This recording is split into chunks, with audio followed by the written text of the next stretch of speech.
Hey, Ag Teacher Thoughts here, coming at you with another video. Wanted to introduce a plant to you. It's one that's been in my garden. It's one that is used quite commonly as a height element in like cut flower arrangements. It's very tall, it's very narrow, and it offers great color. And I was going to tell you a few things about that because I find it's a very interesting plant. It's one that I've actually had in my garden for many, many years. And it is actually also one of the first perennials that I raised when I started doing my own portion of our family's nursery operation, when I was the one doing the perennials. So let's take a little bit closer look at this. So this is about 2 foot tall.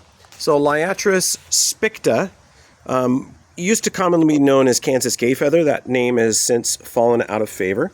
But it has a lily-like foliage down at the bottom. This, of course, has gotten attacked. Oh, there you go. This course has gotten attacked by snails, but it's a lily-like foliage here. They're offset 180 degrees on the stems. Early in the season, it forms a whole cluster of foliage. As later season goes around, it starts shooting those bloom spikes up vertically.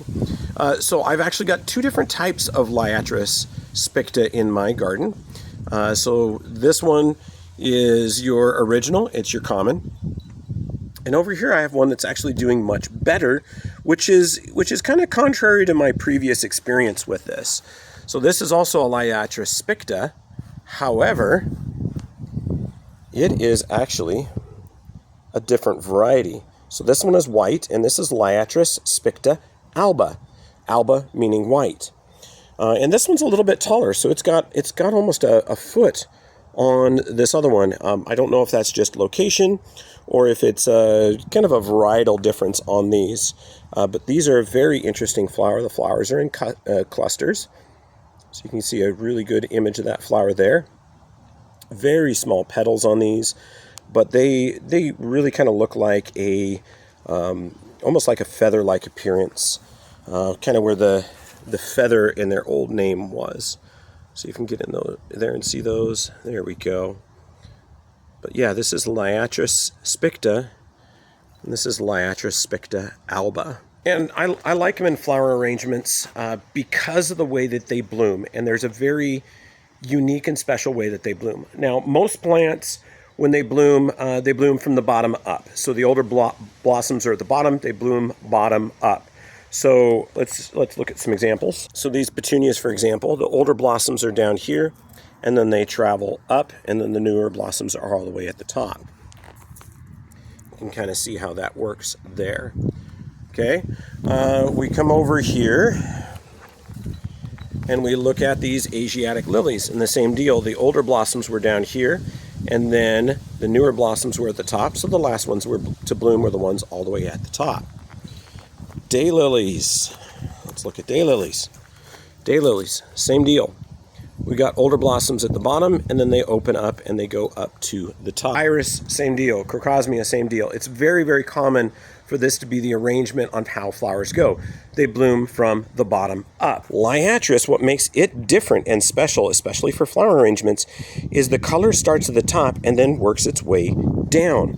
So if you have a flower arrangement and you need that flower arrangement to last a while, you can put in Liatris and the color will start way up at the top of the arrangement, and then as that arrangement ages, it's going to travel down the arrangement, right? So your color opens up here first and then travels down the spike, which is much different than all the others. And you can see that this is actually also a favorite of our pollinators here. So the bees absolutely love it. And I really don't mind it in my garden either.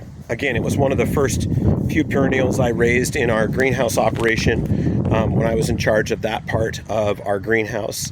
And I've put it in several different locations. Here's another good planting of it. And this one's been going a little bit longer because it's got more of a sunny location. And this is just absolutely chock-a-block busy with our local pollinators. A lot of bumblebees here. They just love this.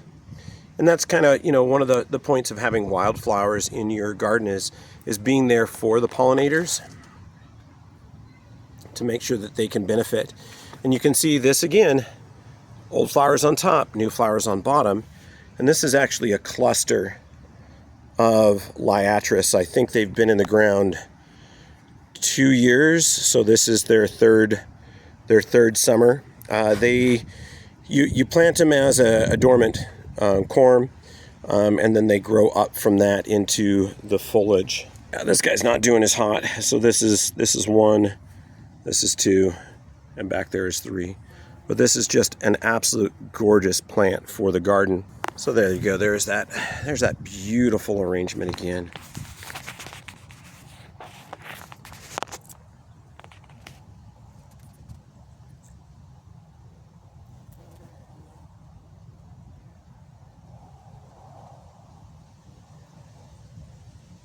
So Liatris, really popular with florists, really popular with gardens, very, very popular with our local pollinators.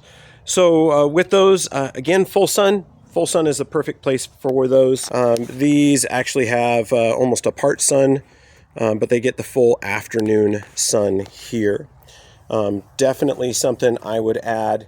It's easy, it's relatively robust.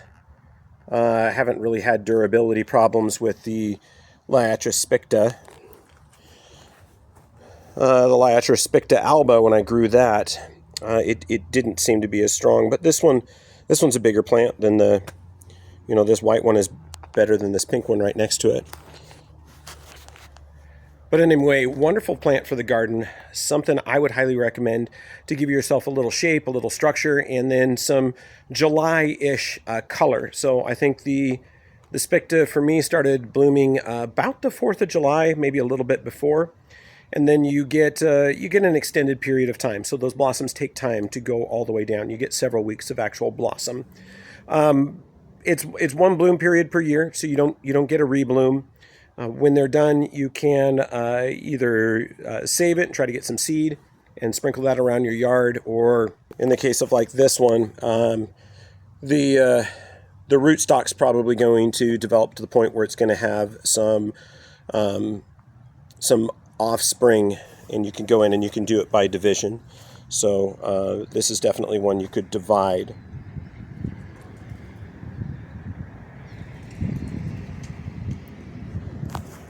I'll get you a little bit more B-roll, a little bit more beauty shots.